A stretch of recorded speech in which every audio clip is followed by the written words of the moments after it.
Hello, everyone. Welcome. I'm Rich Fernandez from the Learning and Development team here at Google. So about 6 months ago, we wrote a letter to Eckhart Tolle, inviting him to come here to Google. Eckhart, dude, come to Google, we said. Well, something along those lines. We make some of the world's most valued and most used technology. We aspire to do epic stuff and to make a difference in the world. And yet, even as we create this dazzling technology, we want to be sure to pay attention to our own inner technology. We want to ask ourselves the searching and far-ranging questions about how we're getting on in the world. As we optimize our technology, how can we also optimize our lives so that we can be our best selves? All of this is a lot easier said than done. We operate in a hyper-connected world, always on, and we go at it with great pace and intensity. The urgent question of the day is how we can take an intelligent approach to our work and our lives with all of the demands of our time and attention. Amidst this flood of information, how can we discern the signal from the noise in order to access and act on what is most essential to each of us? Eckhart Tolle takes a refreshingly contemporary approach to the question of what it means to live a meaningful and inspired life, and with great intelligence. And in so being, how we can each experience a great sense of clarity, peace, and the joy of being alive. So we're very lucky that Eckhart accepted our invitation and said yes to come here today. He knows our ethos, that we have a profound interest in being our best selves and doing meaningful and inspired work. We seek to change the world for the better, and he understands that we understand that in order to transform the world, we must first render the necessary transformation within ourselves. So, Eckhart is here today to assist and suggest with some things for us to consider.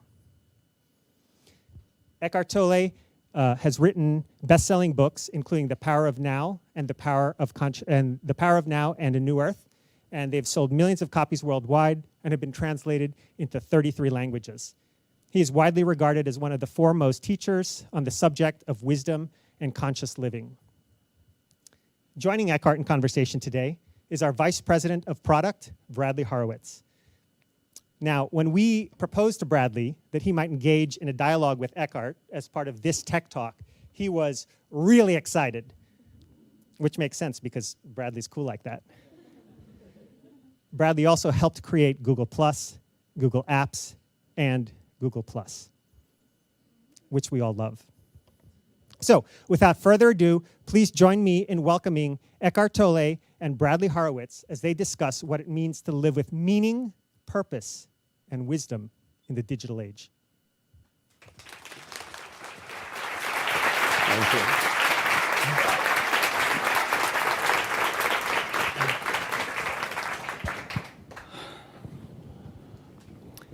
So on behalf of Google and all the many Googlers here and those tuning in from our overflow rooms, welcome. It's great to have you here. And it's very special to have you here. I understand that you don't often visit corporations. And so this has been a journey we've taken together over the course of the day. Eckhart had a moment to meet with some of us earlier. And we found that really valuable. And one of the things we discussed this morning was wisdom and the difference between information and wisdom. Google has a mission to organize the world's information. And I think if you think about the hierarchy, there's signal and data and information and knowledge. And at the very top of the pyramid is wisdom. And I wondered if you could comment a little bit on what you understand to be the difference between information and wisdom. Good question.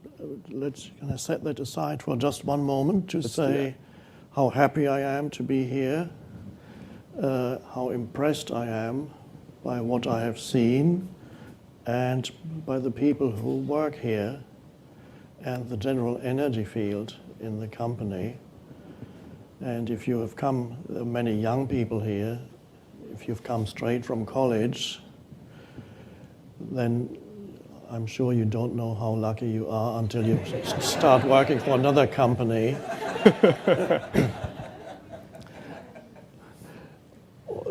Perhaps everybody who works here, one would, as they would say in India, you must have very good karma to be working here. The openness of people that's reflected in the structure of the company, the way things are arranged, the little rooms that you have for quietness, for meditation, the cafeterias and all that is just beyond belief. So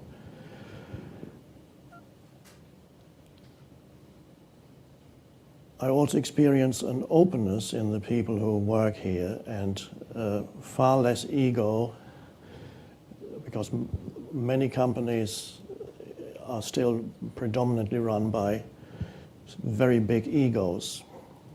I'm not saying that everybody here is entirely free of ego yet, but much less so than in many other places. So it's wonderful to be here, and if my book sales ever decline and I need a job, I hope you will, you probably won't, but because first of all, I have no computer skills, and secondly, I'm too old, since the average age here is probably about 30. So your question was important. I remember it. I don't. Knowledge, information, and wisdom, how do they relate?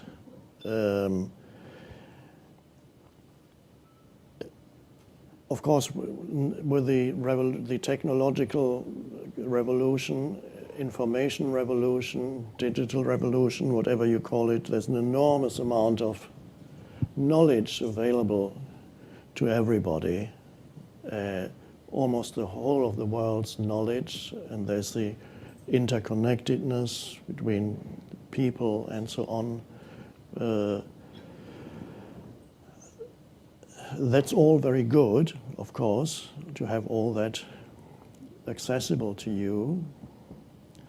There's a danger, though, that you get drowned in too much information and too much knowledge. And by drowned, I mean that the mind gets bombarded with an excess of input, and therefore you miss something that is essential for a human life to be truly fulfilled, and that is a place of peace, inner peace or stillness, a place that one could describe as the source of all intelligence, that many people don't even realize exists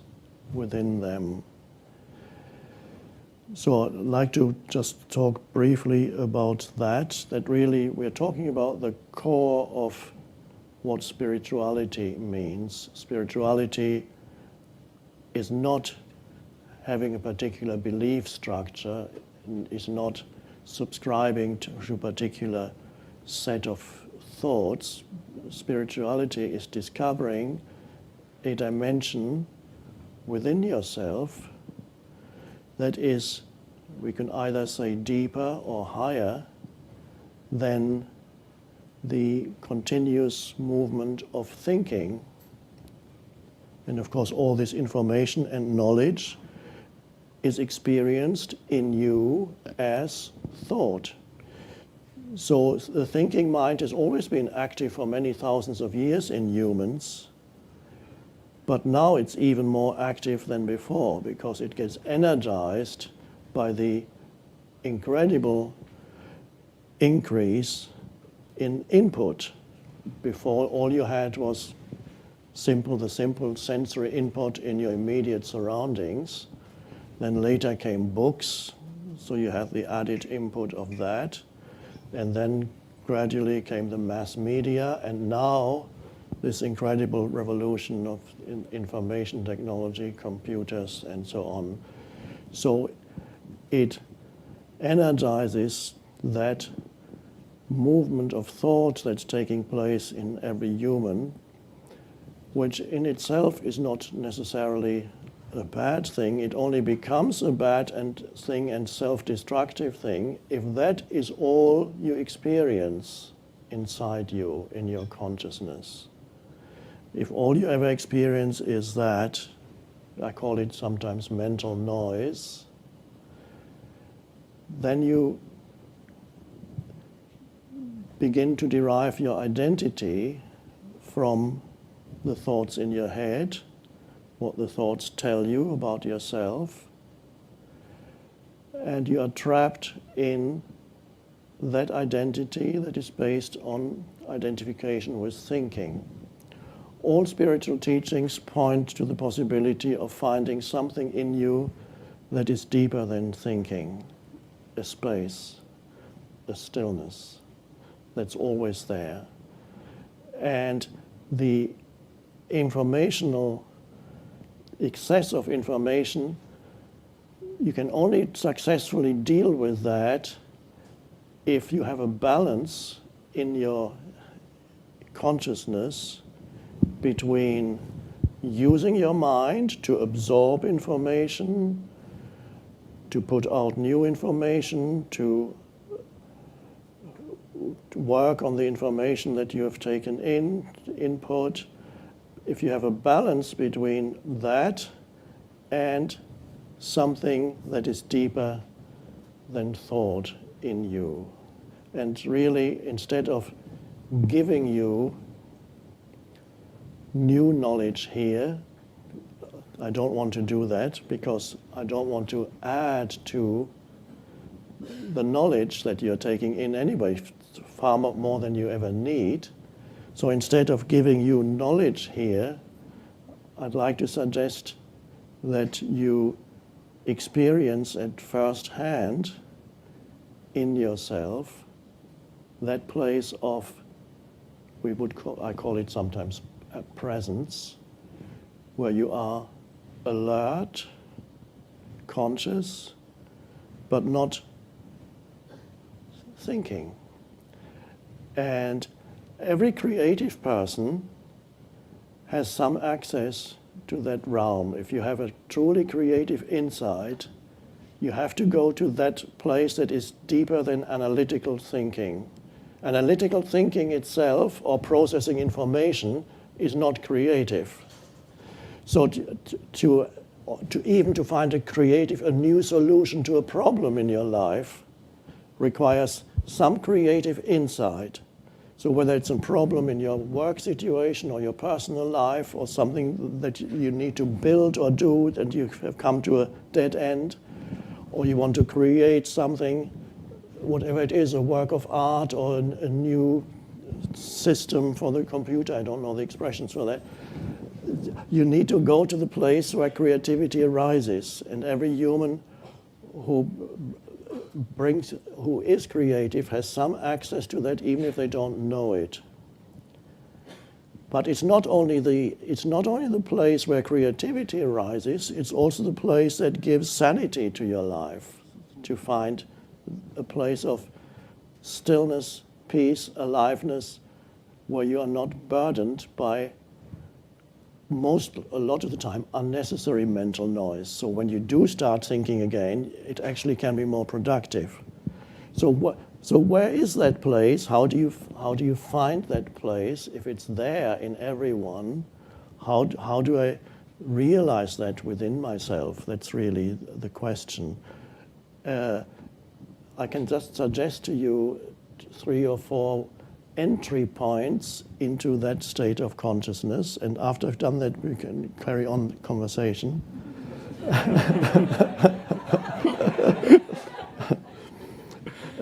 a very simple entry point, and this is why my first book is called The Power of Now, is the realization that your entire life consists of the present moment and only the present moment ever.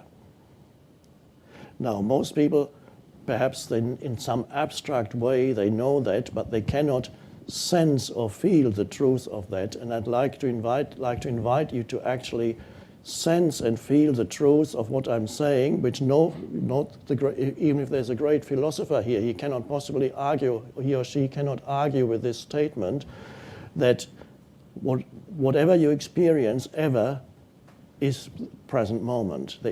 Your entire life unfolds in the present moment. That's all you ever have. Most people don't live as if this were true. They live as if the opposite almost were true, as if the future moment were more important always than the next one. And that happens because of excessive identification with thinking, because usually the thoughts are about the next thing, the next, or what could happen or might happen. So if you can just come to this realization, well, this is all I ever have and ever experience is this moment. This is undoubtedly true. There is nothing else ever. And at that moment, when you fully realize that, you can only realize that an alertness arises in you. Wow.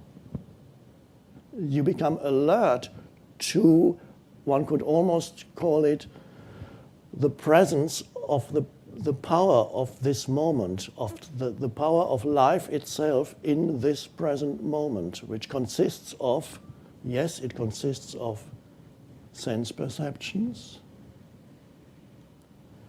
It also consists of let's look, what is this present moment? This present moment is this room, what we perceive here, what we see, hear, the lights, the totality of the room. So let's become alert so that we can really perceive that. And beyond that which we perceive in this room, is there anything else about that we could call the present moment? Well, if you look deeply enough, yes, there is also the inner energy field in your body that you can actually feel, that you're alive, in your legs, your arms, your feet. That's also part of the present moment. To sense the energy field that pervades the physical body, that's also something you can feel. So there's external sense perceptions, and there's the feeling, the aliveness inside your body. And if you're totally in thinking, you can't feel that at all. You don't feel alive. You're only alive in the upper story of the house, your head. The entire house, you don't inhabit then. So you begin to inhabit the entire body. This becomes part of your experience of the present moment. So sense perceptions, yes. And there is an aliveness even to artificial light. Of course, you might say, I prefer sunlight. Okay, me too. But there's a beauty and aliveness even to artificial light. And there's a beauty and aliveness that is usually overlooked, that's in the texture of this chair here, or whatever you're wearing, and certainly the flowers. And suddenly you become aware of that. And that's not all yet. We're just going into the present moment. So you have that, externals, and you suddenly appreciate the aliveness of all the things that surround you. Other people have to take acid to get there. So you don't need that. You know, with acid people, sometimes they look at a teapot and they say, wow, oh my God. But you don't need to do that. Just be present, and then you appreciate the beauty even of a mass-produced teapot. If it's handmade and hand-painted, even nicer. But even a mass-produced teapot has a presence there. It's there, And it's an alive energy field. Every physicist will tell you it's not a dead teapot. It's molecules and atoms in continuous movement. Everything is vitally alive, and you miss that if you're totally trapped in the mental noise all the time, taking in information. Present moment, sense perceptions. So the inner energy field of the body, and then what else is there to the present moment? Okay, then you have to become really alert. And the next thing that you notice about the present moment is really at the deeper level of the present moment. It's not something that arises in your consciousness, as does the table and this room and even the inner energy field of the body. These are all objects that arise in your consciousness. But if you go deeper even into the present moment, what you encounter is the most incredible secret of human life, which is you encounter the fact that at the bottom of it all, you are conscious. There is the presence that you are, without which you couldn't perceive anything. You couldn't perceive this room, and you couldn't feel the body. Without that consciousness that you essentially are, which Jesus, by the way, called the light of the world, he said to his disciples, "You are the light of the world." And these disciples were not special people, they were fishermen. So certainly he wasn't telling them that they are VIPs. They were the opposite of VIPs, and yet he said, "You are the light of the world." He also said it about himself, but he also said it about others. And so you suddenly discover that essentially, at the most essential level, the essence of who you are is consciousness. But consciousness isn't something you can say, there it is. Because consciousness cannot become an object to itself, it's the eternal subject.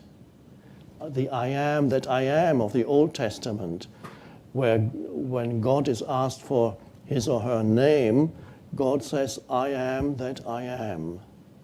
That is the essential identity of all beings. So when we talk about the present moment, we talk about different levels of the present moment, from sense perceptions to the feeling of aliveness in the inner body, to the realization that ultimately what we call the present moment and the light of consciousness are one and the same, because that's the thing that always remains. And that consciousness, you can sense it as yourself right now, the presence that you are, even beyond the physical presence. And that is the alertness, that is the realization that is sometimes called awakening. And that is the place also of stillness, where you get out of the mental noise. And that is the source place of creativity. That is intelligence that is non-conceptual. It's primordial intelligence. And if you touch that in yourself, then at first as glimpses, as brief realizations, and then gradually integrate it into your daily life, then you can live from that place, the source, and be not only a more productive human being, but also a more peaceful human being, because then you no longer contribute to the conflict in this world, because the conflict is only created by all those humans who don't know that level in themselves. They don't know who they are. And again, to quote Jesus again, on the cross he said, "Forgive them, they know not what they do." And why do they know not what they do? They don't know who they are, essentially. So I've talked about this, and in the hope that as I'm speaking, there is an experience in you of the depths of the present moment. Because the present moment, people think it's present moment is what happens. And of course, because what happens changes all the time, people say there are many present moments. If you look more deeply, of course, there are not many present moments. There's only ever this present moment. There's only this ever. So there are not many present moments. There's only the space of this moment. So there's what happens in it, and there is the space in which it happens, and that space is consciousness. And that is who you are. And when you realize that, you become free of the false sense of self, which your mind tells you something about who you are, which has to do with your history and your successes or your failures or what other people tell you who you are. A little prison. So that's really basically the essence of spirituality, which is very simple, but for some reason, it's not taught at school. All kinds of inessential things are taught at school. But what really matters, the very foundation of human life, and it's not some belief structure. I'm not saying indoctrinate children, the children must believe. It's not belief at all. It's an experience. It's a realization. That's what needs to be taught. That needs to be subject number one at school. Who am I? And everything else is easy once you have that. Well, I'm not sure I have any more questions.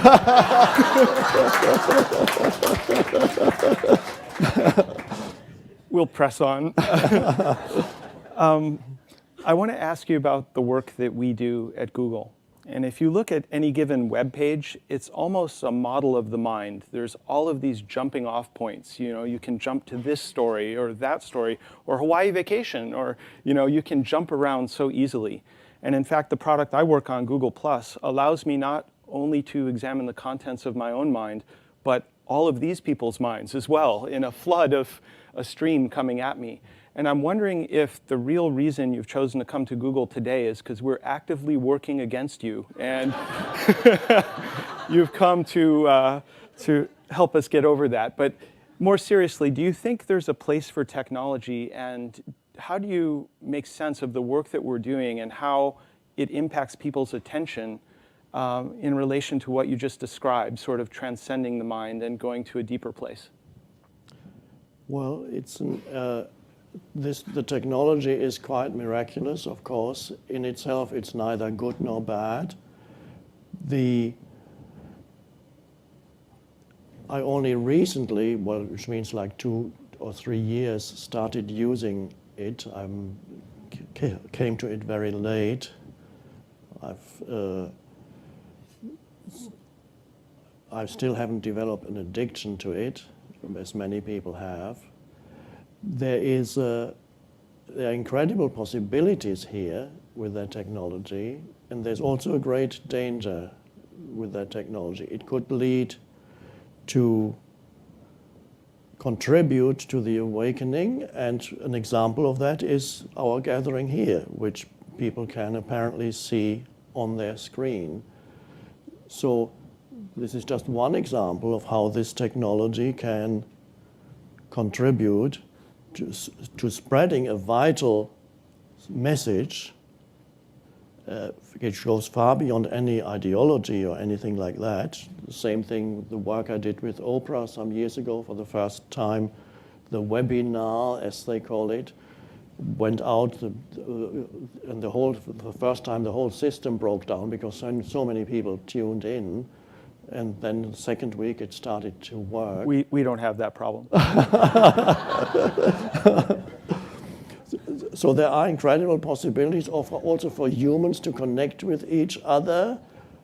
Well, that's another topic, whether they're really connecting as human beings, but also that the fact that the flow of information is no longer monopolized by the powerful few corporations, but everybody can participate in that free flow of information, having led already to all these things, the Arab Spring and all those things that have been happening recently. All that is potentially good. The danger, of course, is, and again that connects with what I've been talking about earlier, is that you get more and more inundated with information, with knowledge, with mind stuff, so that you more and more lose a deeper sense of connectedness with being, with presence, that deeper level that I talked about just now. And that would then lead to increasing confusion in your mind and an inability really to create anything new anymore. You would be just trapped in the mental, continuously increasing mental noise. And if you look at people in this field who do come up with something really creative that is new, they all have some access to that deeper level in themselves, as I'm sure many of you have. And quite a few people don't even know that they have access to that. It just happens. They become still, and they go for a moment or a few, they go, and you connect with the power inside you. You can actually feel that the power of consciousness inside you as you become still. And there's no mind movement in that. It's a kind of open and listening that opens up. And then, after a while, the mind starts working again. And it's very often, then you have an answer, or then you have the creative solution or some new insight. But if you don't go there anymore, if you get continuously drawn only into the noise, the mental noise, then you lose touch with your own power, and you become more and more confused. And it could easily happen that what now looks like miraculous technology could, within 2 generations, could lead, I'm not saying that it will, and we are here now, so there's hope, it could lead to a complete breakdown of civilization. So here you have this miraculous technology, and 2 generations later, all humans walk around like zombies. It could happen. It's an idea for a science fiction novel, perhaps. But it could happen because it's neither good nor bad. If we are not careful, it could draw us in to such an extent that we lose ourselves in our own creation, that we have created something that's an old mythological theme. We create a kind of entity that becomes a monster, and then our own creation devours us. That could happen. It doesn't have to happen. So this is, I believe, why I've come here as a little warning. If you're not careful, then what looks so wonderful here could turn out to be a monster, but it doesn't have to be. It could turn out into something, turn into something wonderful that contributes to the awakening of humanity. We need to recognize its dangers. The danger is that this screen that you look at, of course, connects with your mind. It links into your mind, and then you link into the collective mind on the screen, and it grows and grows. The noise grows and grows, and you become more and more confused and completely uncentered. You walk around, I mean, there are youngsters who are so addicted to their screen, they can't give attention anymore to another human being, to their parents or others. There's always something, okay. What? I have an iPhone, I have to hide this here. What? That's why it's so vital for humans. So what, if you work with your screen all the time, then what do? You have to recognize the danger, and you have to give yourself some space many times during the day, even if it's just for 1 minute at a time. Give yourself space so that a balance arises between that interaction with the screen, which is the collective mind, and connectedness with being is the way we could put it. So I sometimes suggest to people to put a flower or a potted flower next to their computer screen, so that from time to time they look at that for half a minute, even a few seconds, and really look, or learn to take a breath, a conscious in and out breath. Let's call that a mini meditation. Meditation is very helpful for many people, not for everybody. If you find it hard to meditate, use mini meditations. One mini meditation is one conscious breath. What does that mean, conscious breath?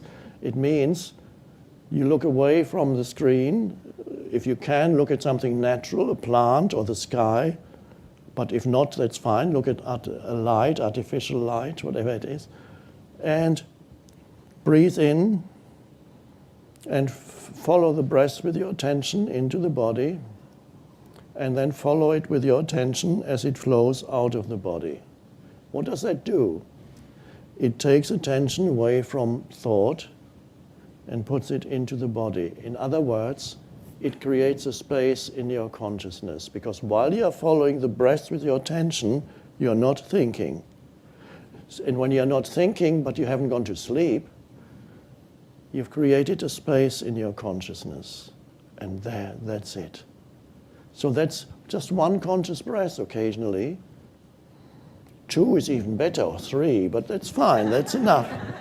And of course, that's one of the oldest forms of meditation is conscious breath, probably already recommended by the Buddha, who is supposed to have said, just be conscious of your breath for 1 hour and you'll be totally enlightened. But if you miss just one, you have to go back to the beginning. And feeling the inner body. If you don't have nature, is very helpful to take you out of your mind, although many people walk around nature and they're still in their minds. But if you can interact with the natural world, the trees, the park, the beach, the mountain, the forest, walking occasionally, and pay attention, truly pay attention to what you see without interpreting, that can bring you into connectedness with being and into the present moment. Your dog, a wonderful thing I noticed here, people are allowed to bring their dogs. That makes an enormous difference to the energy field, not to every home and to the company. When you interact with a dog, there's a moment when you're not actually thinking. That's why it feels so good, because you know the dog is not thinking about you. Although you might have heard the saying, please God, make me into the person that my dog thinks I am. The fact is the dog isn't thinking. That's why the dog relates to you with unconditional love, because the dog doesn't judge you, and you know that the dog doesn't judge you, and therefore the dog does not stimulate your thinking mind. It actually frees you for a moment from your thinking mind. That's why people laugh when many people, except unless you have a phobia, that's a different matter. Most people love interacting with a dog. Cats also, but let's talk about dogs because they're here in the company. So when you pet a dog or even just look at a dog and the tail wags, there's something liberating there for a moment, and that's why humans respond to the dog, and you go, oh. If you look very closely inside yourself, at that moment, there's a moment when you're not thinking, when you're interacting with the dog. Unless you're so obsessed with your mind that you immediately judge the dog. That can happen too. I've met people like that. But for most people, it's a liberating thing, because the dog is nature. In its beauty and aliveness, has not arrived yet at the stage of thought that humans have had to go through. So you experience that aliveness of nature in the dog. So okay, you have that, and if you don't have a dog, that's fine too. You can feel nature as the inner energy field in your body, and you can even practice on the computer screen while you're looking at something, see if you can be in 2 dimensions at the same time. While you are looking, don't do it at first when there's something extremely demanding, but just when there's something kind of routine thing you're checking on the screen. And see if you, while you're looking, you can feel the inner energy field of your body, as you do perhaps now, in the background, so to speak. I recommend that as a kind of meditation. You can practice it when the screen, nothing is happening on the screen first, or put a flower on the screen, and look at that and see if you can, at the same time, feel the aliveness in your energy field that keeps you rooted in being. And then you don't lose yourself totally in the collective mind that comes at you through the screen. That's a beautiful, I highly recommend that.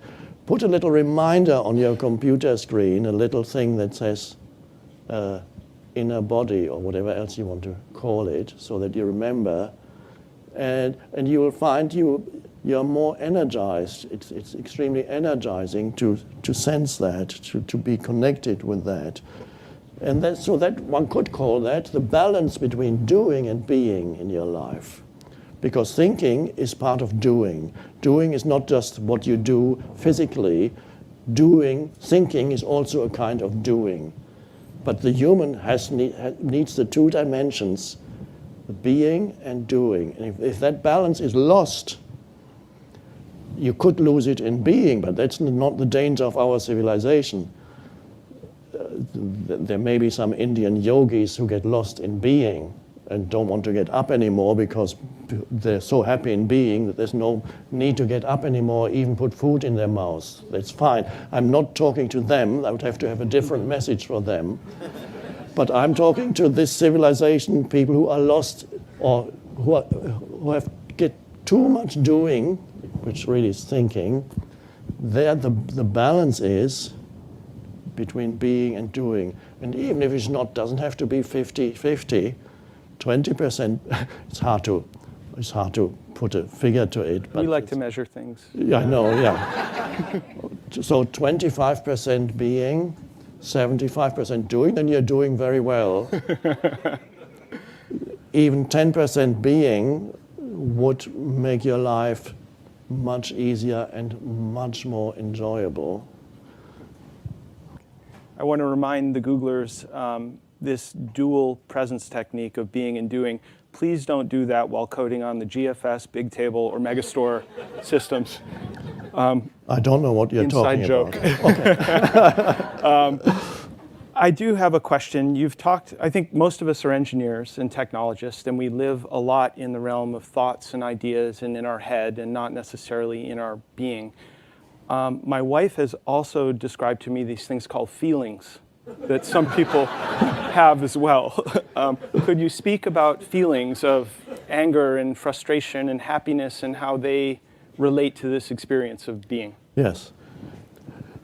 Sometimes words are used in a loose way, and sometimes what I just described, I sometimes call it feeling the inner body. That word is a very vague word, so it can be used to describe what we are just talking about, feeling the inner body, but then there's a different kind of feeling, and that's feeling an emotion, for example, that arises. So there's thoughts. Let's look at your entire life. Your entire life consists of basically sense perceptions, thoughts, and emotions. I think that's about it, right? Sense perceptions, thoughts, emotions. Put them together, mix them up. That's my life. Okay. So that applies to everybody. Now, the particular mixture differs from person to person. What exactly goes into the sense perceptions and the thoughts and the emotions varies slightly from person to person, but basically that's the mixture. Now the question is, you can't escape that. Of course, that's normal life. Is there anything else? Sense perceptions, thoughts, emotions. Okay, let's see. There must be something else, because How do I know that there's sense perceptions, thoughts, and emotions? Is the ability to recognize, to have a sense perception based on thinking? No, because to have a sense perception, you don't really need to think. You can just look and see. So, what else is there? And this is a key thing. There is something else apart from sense perceptions, thoughts, and emotions, which is, we could call it an awareness. There is a sense perception. There is an emotion. There is a thought. And that is, we could call that pure consciousness. Otherwise, how could you have a sense perception? So there is something there that enables sense perceptions to be there, that enables a thought to be there, that enables an emotion to be there. And that is the thing that in most humans is hidden. They don't know, in other words, they don't know it's there.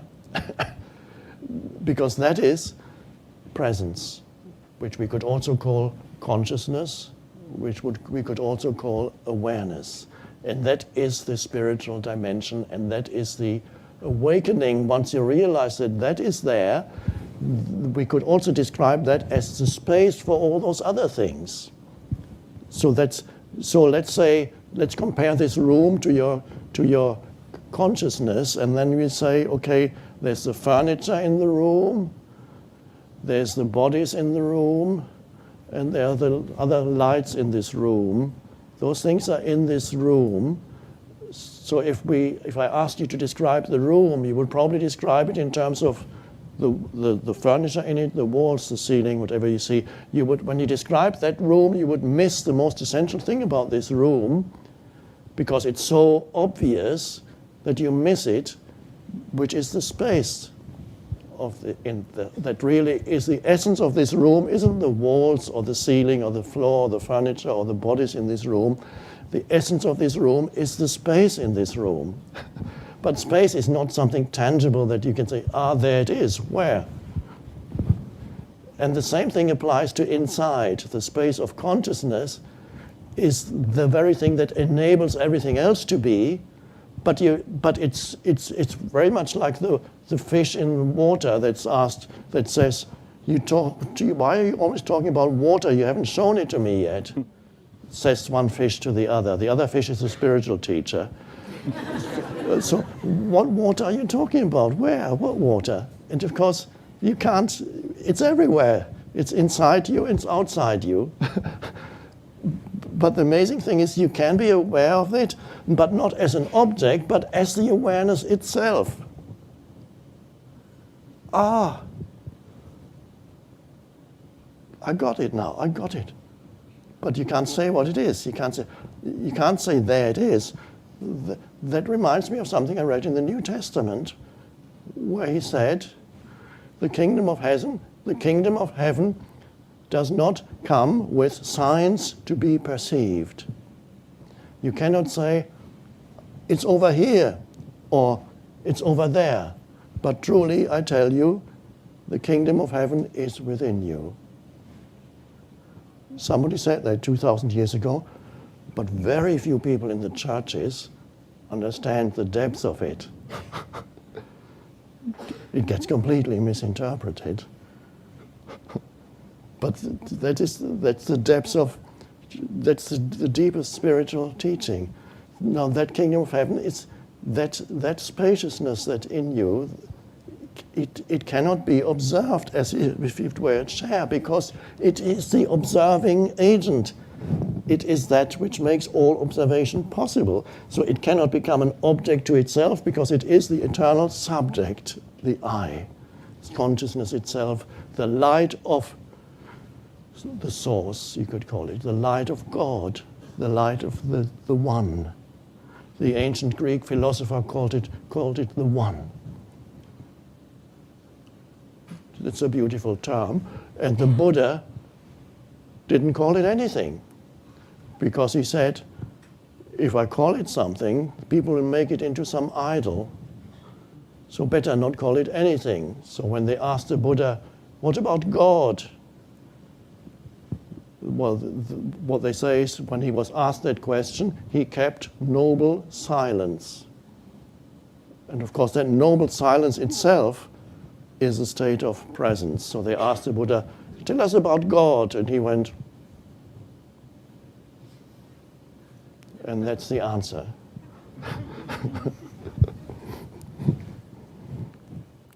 So you've given us some clues on how to explore this within ourselves. You mentioned changing the balance and things we could do with the breath, and a note on our computer monitor, and looking at nature. These are some very practical suggestions. I often find for myself that the time when I would probably most benefit from connecting to that part of myself is the time when I'm least able to. It's the time when I'm very activated and I'm either emotional about something or lost in thought or in the heat of the moment. Do you have any suggestions for how to sort of find that even in the midst of these sort of challenges that come along throughout life? First, I recommend that you practice when you're not being challenged, because if you can't do it then when you're being challenged, it's impossible. So first you practice when you're relatively undisturbed and there's a moment after getting up, or you take a short break in your normal daily routine, or several short breaks, 1-minute breaks, half-minute breaks. So when you're not being challenged, then you bring in that awareness. You become the awareness. You go into the present moment, perhaps, as I described just now, starting with sense perceptions. Become alert. An alertness is required to truly perceive things, and immediately things become more alive and less problematic when you go into sense perception, because the problematic dimension is in the head. And you go into sense perception, suddenly you come into the present moment, and in the present moment, problems disappear. Isn't that strange? So the mind says, well, I still have them. Well, yeah, when you start thinking about them, you have them again. But when you're not thinking about them, you have no problems. Now, some of you will argue with that, but let me explain. You have situations in your life that can be challenging, and you have to deal with these situations. But the only place where you can deal with the challenging situations is in the present moment. And dealing with a challenging situation in the present moment is not a problem. You're dealing with a challenging situation. You're facing it. You're looking at it. And that looking is important. What I call looking really is putting your attention on it, which is the power of consciousness. And while you're looking, you're not thinking. Every person who has achieved mastery in any field knows what I mean by looking, because there's that absolute presence, and then that person does what he or she does. It flows from that presence. So you look, there's no problem. Problem is when you dwell mentally on something that will happen, could happen, might happen. A problem that's something I have to face next week, but not now. And you're totally absorbed in that. That's a problem. An interesting thing, I may have even written that in The Power of Now. If you think you have problems, ask yourself, what problem do I have at this moment? But this moment really means this moment. And then you have to go, well, I've got all my wife, my ex-wife is suing me. I'm about to lose my home.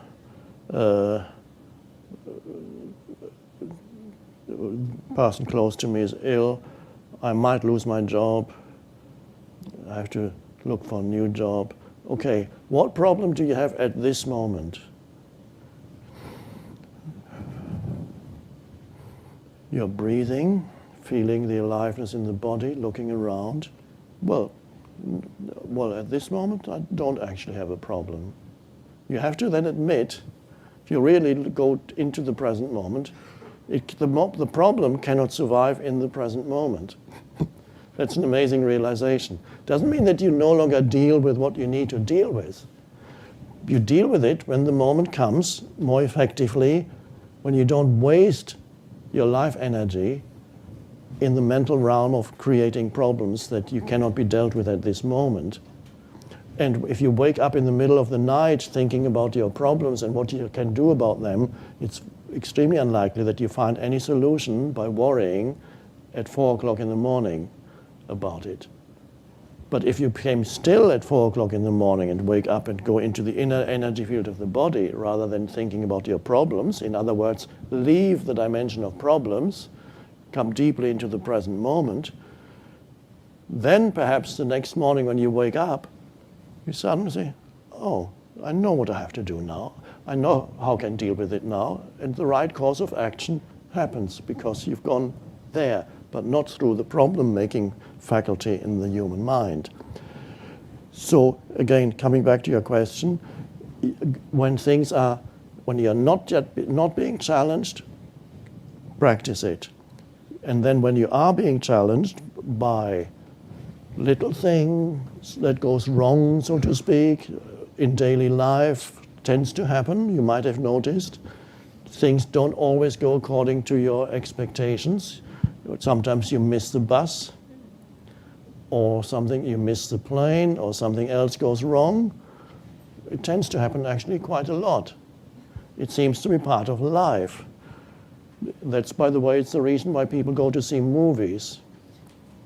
Because the substructure of every movie that you see, we could call it applies to virtually every movie you see. If you can examine any movie you see, what actually happens in the movie? In fact, I can describe every movie to you in 3 words. Something goes wrong. Because there wouldn't be a movie otherwise. Nothing would happen. Nobody would evolve. Everything would be dead. But in your own life, you complain. So you see movies to see something go wrong, but when it happens in your own life, you complain. Not you personally, you've transcended it perhaps already. But so the strange thing is, things are not meant not to go wrong. Going wrong is part of the totality of how life experiences itself. If things didn't go wrong, it would be very uninteresting and nobody would evolve, because people only evolve through the challenges that they encounter. And in a good movie, the protagonist or the character changes as he or she faces that which goes wrong in the movie. In a bad movie, so to speak, the character does not go through any changes. That which goes wrong is only solved on an external level. In the end, the bad guy is killed, and that's the end of the movie, but nothing else happens. So something going wrong is part of how life experiences itself. And again, you can then bring awareness to that so that you don't always fall into reactivity when something goes wrong, but you immediately align with it. Or when people behave in a way that you find offensive, or they behave in a way that they create difficulties for you because you wanted this and they want something else, you don't have to go into hostility or opposition. You can immediately say, oh, you seem to have, this is what is. And then how can I approach that without the negativity and just accept that something has gone wrong? It's not wrong at all. It's called life. So something going wrong, really, what it means is it's called life. So you welcome every little challenge. So it's a shift in attitude, and then your practice becomes easier when you see you can almost welcome when things happen that before you called things going wrong. Little things and later big things. Oh, okay. And then you evolve, just as a character in a good movie. I gave a talk, I'm talking about this now because a week ago I was in LA and I gave a talk about transformational movies, bringing consciousness into the movie industry. I gave as an example 2 movies by Clint Eastwood, an early one, I think it was called Dirty Harry, and although it's a very entertaining movie, it's quite satisfying to watch because the bad guy gets killed in the end. Nevertheless, it's not a transformational movie. In the end, you might remember the memorable lines, "Make my day," when he is about to shoot the bad guy, "Make my day, punk." And that's the most satisfying moment in the movie for the viewer. Not a transformational, but entertaining movie. And then 30 years later, Clint Eastwood made a movie again about bad guys. And that movie was called Gran Torino. If you haven't seen it, I recommend that you see it. And that perhaps shows a shift in his own evolution, because again, we are faced with bad guys, but how that is resolved in the end is very different from the early movie. I'm not telling you how here, because if you haven't seen it, you want to experience it for yourself. So that's transformational, Gran Torino. It's the same actor, and I think Clint Eastwood directed the Gran Torino one. So that probably shows the evolution of his own consciousness from the early stage to the later stage. But here, this really is a reflection of life. You can resist continuously life, or you can internally align yourself with life so that your life becomes a good movie rather than a bad movie. So if there's hope for the movie industry, there's certainly hope for us, I think.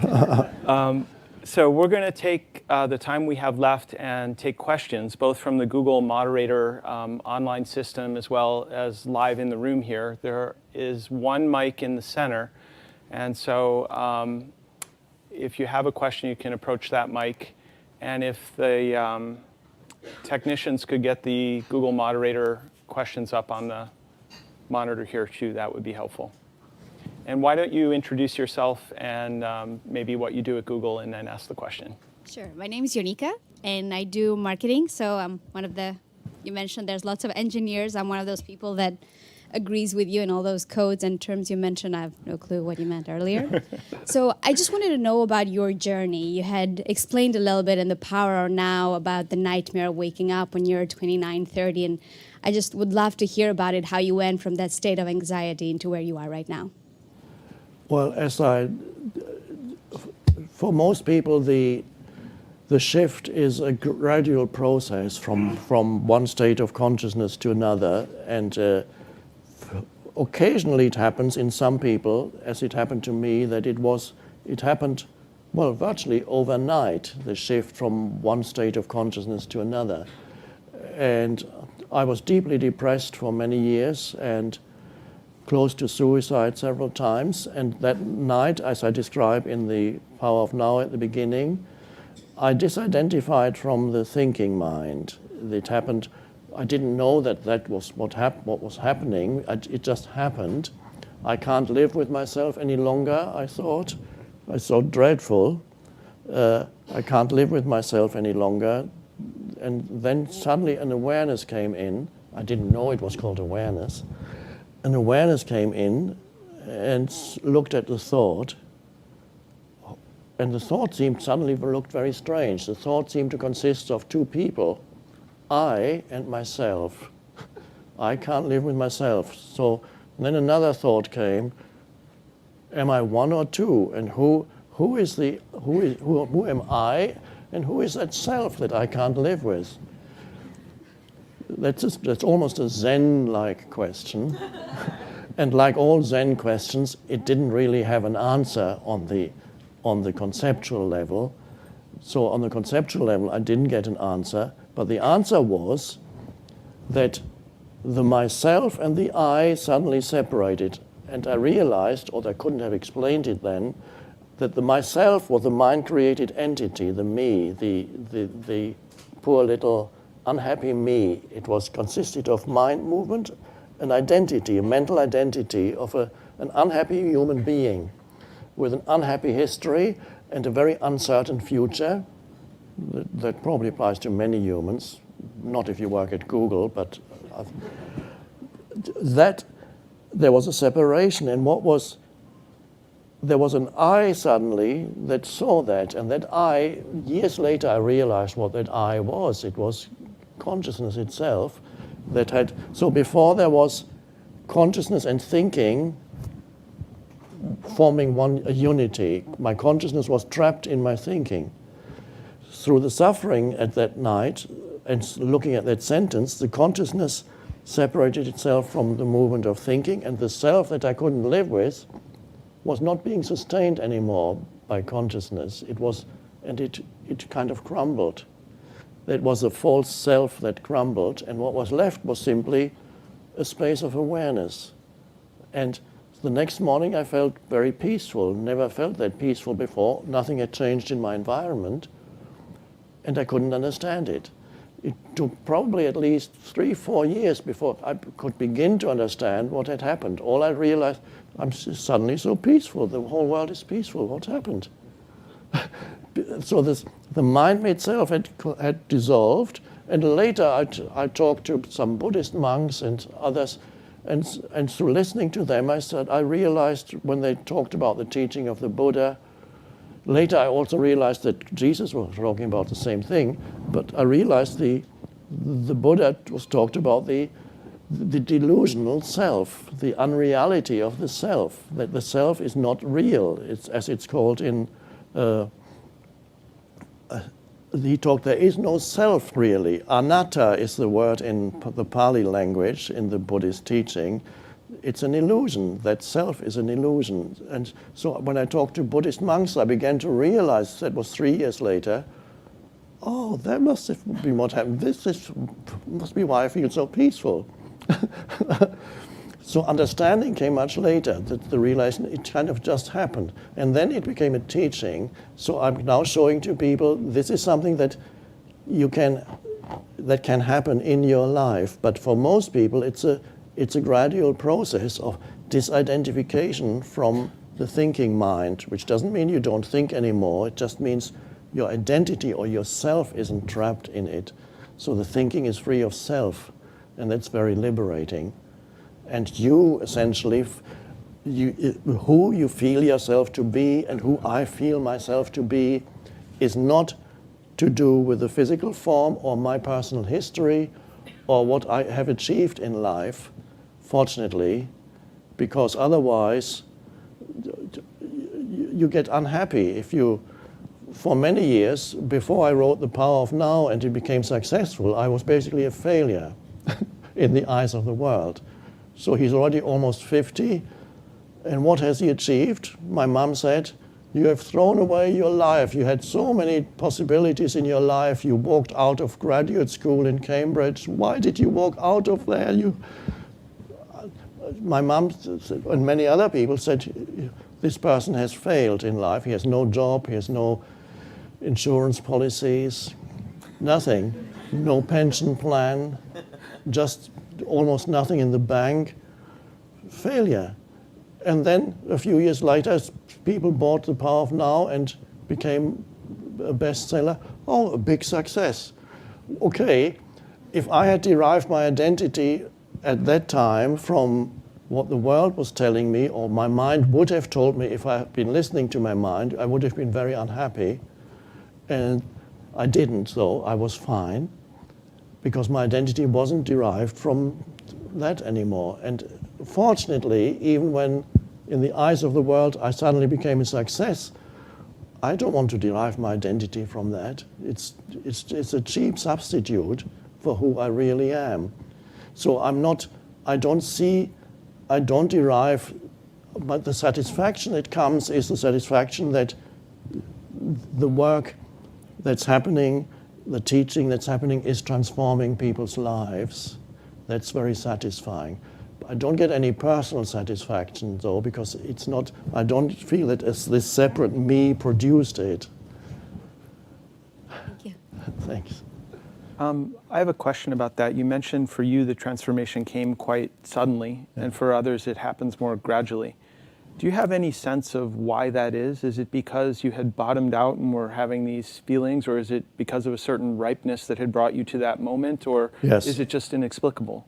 I don't have the answer to that. I don't know why. Some people have said, well, it must have something to do with past lifetimes, maybe, or whatever it is, but I don't have the, or maybe I suffered more deeply than others. I don't know, but I think there are many people who suffer deeply. So I don't have the answer to that. Thank you. I'm quoting the Dalai Lama, who loves saying, I don't know. But usually after he says that, he starts talking, and then the answer is actually quite meaningful. But the wonderful thing is always starting, really what he's starting with is this space, I don't know. And then something comes. But he doesn't say, yeah, I know. I probably, as Socrates, if you've read any Plato, ancient Greek philosophy, Socrates also taught in that way, although in Plato, perhaps I'm only talking to a few people here, in Plato, Socrates, the way he teaches is he continuously, when reported by Plato, he teaches as if he didn't know. So he asks these questions to, people ask him a question and he asks, well, what do you think, how is this? In Plato, Socrates pretends not to know, but I believe the real Socrates, who never wrote anything, the real Socrates actually came from that place of not knowing, but that was misinterpreted by Plato as if Socrates were pretending not to know. But let's not go deeply into that. Hello. No. My name is Mary. I work in HR. So here at Google, I have this really wonderful class called Search Inside Yourself. It's created by Ming, whom I believe you met with. And yesterday was our last class, and we talked about compassion and having compassion for the world.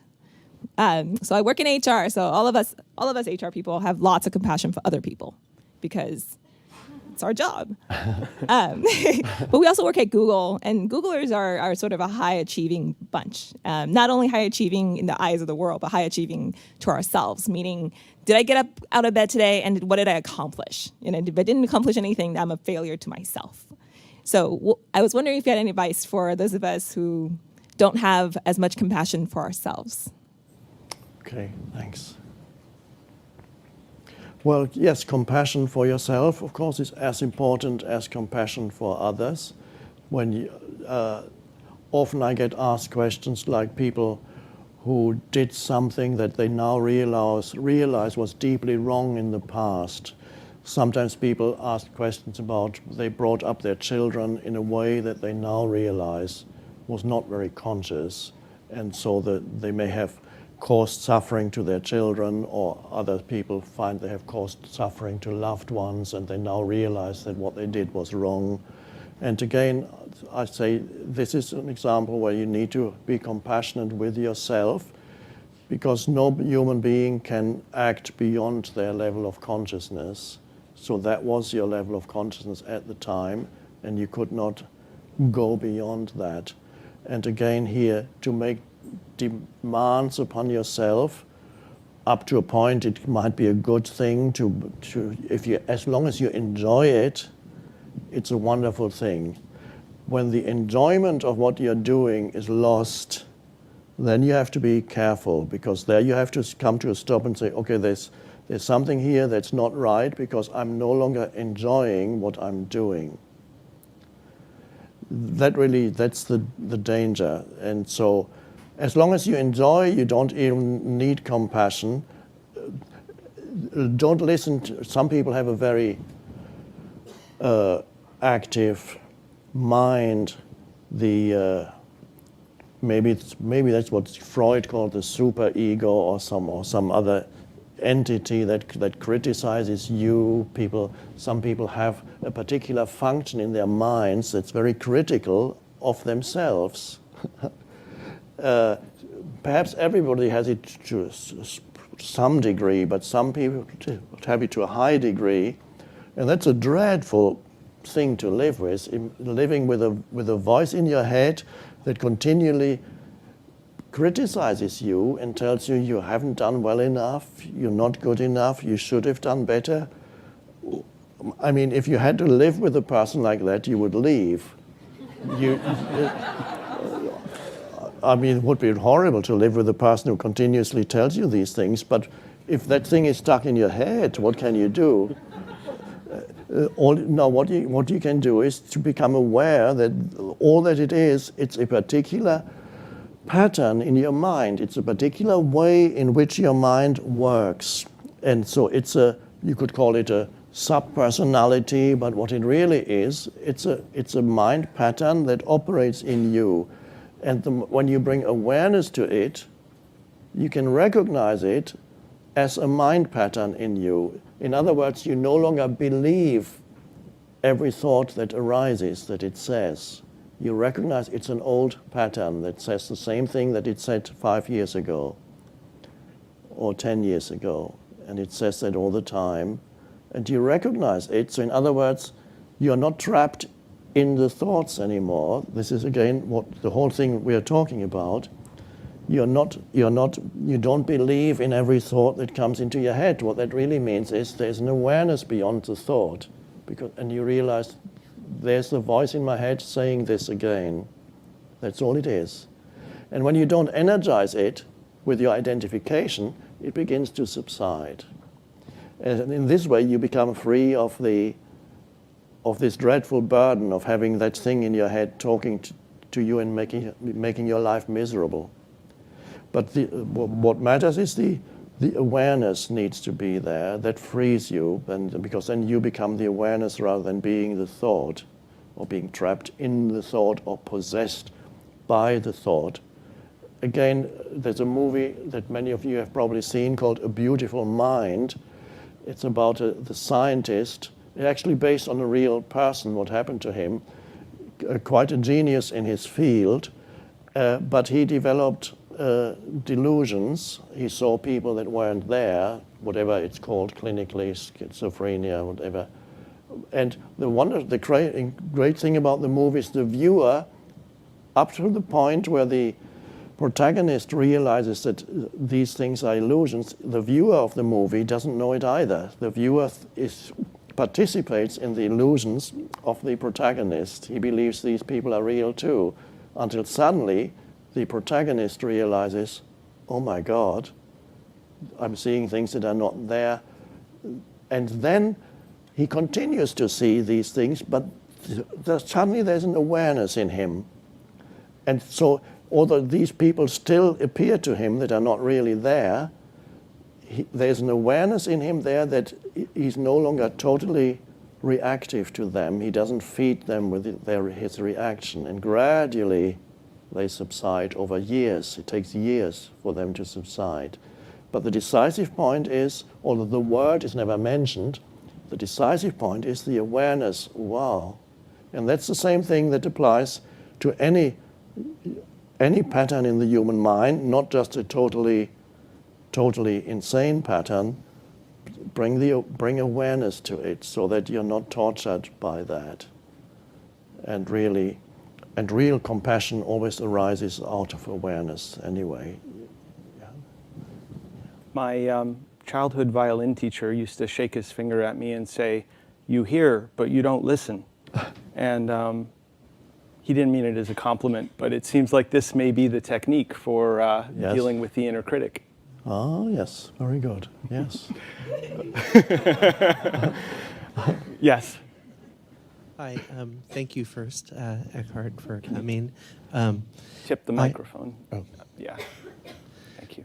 I wanted to ask you, it seems like, the state that you're talking about of being at peace and being in the moment it's a very appealing state. You feel more in touch. And I'm wondering why society or people, why is there this attraction to distraction? And what is it about us that leads us to develop these systems that take us away from that? Well, distractions, excitement, stimulus are kinds of drugs or substitutes for the true feeling of aliveness within yourself. So in the absence of that true feeling of aliveness within yourself, which we could call connectedness with being, connectedness with source, you have to look to the outside for something to make you feel more alive, because when you're totally trapped in your thinking mind, there's a lack of aliveness. There's a sense that something fundamental is missing in my life. It's an unconscious sense for many people, but that is the basis for many people's lives, is actually a sense of lack. And that's an amazing thing if you really look at that the basis for your life is there's something missing. And there are millions of people on the planet who live their lives on that basis without even fully recognizing it, as if continuously they were telling themselves, and certainly feeling, there's something missing here. And so they always, how can I fill that thing that's missing? They don't know what's missing, but there's something. It may sound familiar to some of you because it's such a prevalent mind pattern. Something missing. It's not I need something. And of course, what's missing is the true sense of connectedness with being, with aliveness. And then, of course, you look for, okay, what's the next fix that I can get? And then you become a little bit greedy and addictive for stimulus. That's why the bad movies, they produce more and more things that stimulate it more and more into violence and so on, because at least you get a substitute feeling of aliveness. And then you look for the next fix. Some people get it in drugs or alcohol. It's as if it's almost like needing to suck up something to fill that thing that's missing. So you're looking to another human being to fill it. Sex.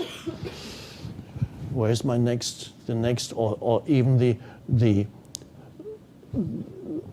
next affair, the excitement that comes from you just starting into a new love affair. Wow, it's really happening. Of course, and then you start living together, and then it goes downhill from there. So that doesn't work. And so always looking for something, and not knowing that what you've been looking for is actually already within. It's in you. It's taking attention instead of out there looking for it. Go in there. This is why I start in The Power of Now, giving the parable about a beggar sitting on an old box, holding his baseball cap, and can you spare a dime? Can you spare? For years he sits on this box. Can you spare a dime?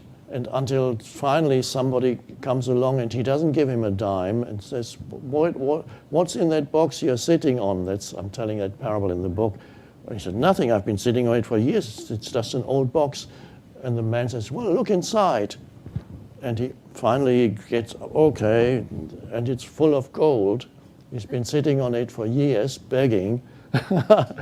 It's just a little parable. Of course, the real thing is not even close to you. It's essentially part of who you are. So that's the reason why people also, they even look for stimulus in drama, in relationships, because it makes them feel, well, at least we are still alive. We are fighting. We must be alive.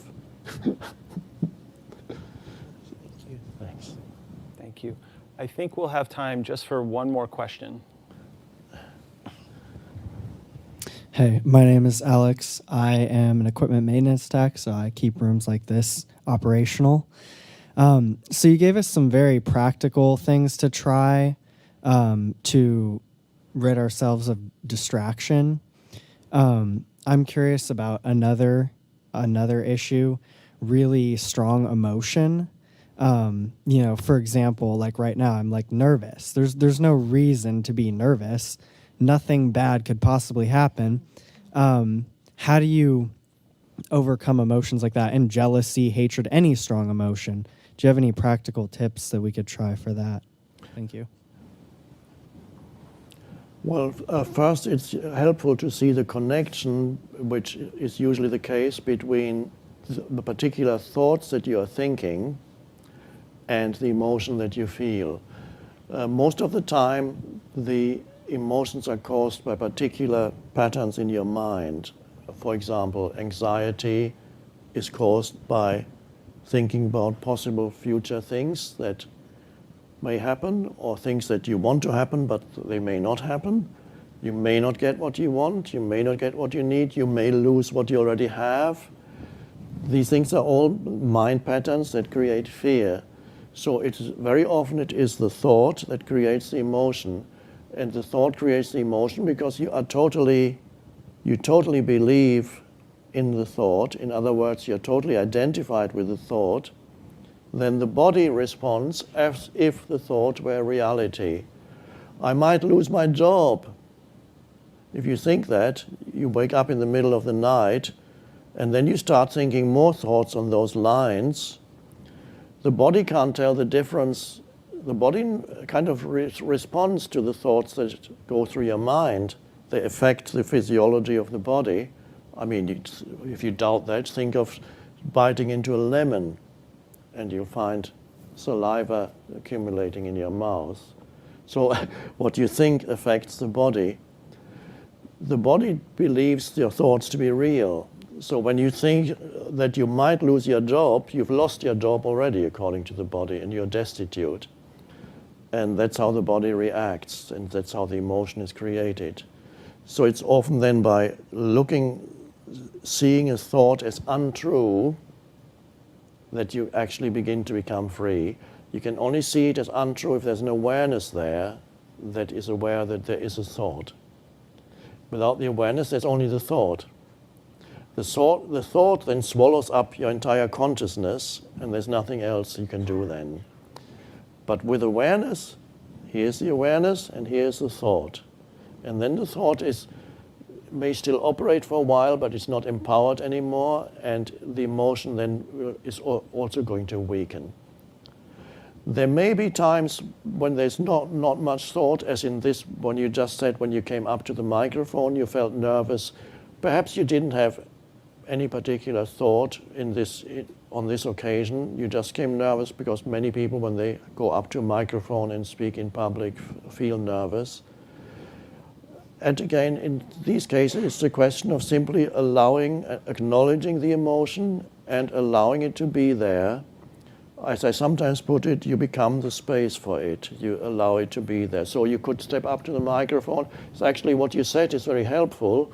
When you go to the microphone and you start by saying, I feel nervous, palms of my hands are sweaty because I'm here public. It's the beginning of allowing it to be there without feeling that I shouldn't be feeling nervous. Then you feel even more nervous. But if you allow the emotion to be there, there comes a little space around it. And there's an aware space. Yes, there's nervousness, but there is an awareness around it. So you're not totally in the nervousness. You allow it. And when you share it with others, it's a lovely thing. When you share any emotion in that way with others, rather than inflicting your emotion on them and saying, you did that to me. But when you say, when you said that, this is what I felt. There's an awareness there, rather than, you made me feel this. You can say, when you said that, this is what I felt. Or at this moment, this is what I feel. And everybody loves that, and there's an honesty with that, rather than coming out to the microphone and pretending not to be nervous. It's actually much more powerful, and you connect more deeply. If you're ever going to public speaking, perhaps you will, you connect much more deeply to the audience when, instead of hiding the fact that you're nervous, you start off by saying, I feel really nervous. Then you connect with everybody. If you're pretending, you don't connect. So, again, just a brief summary.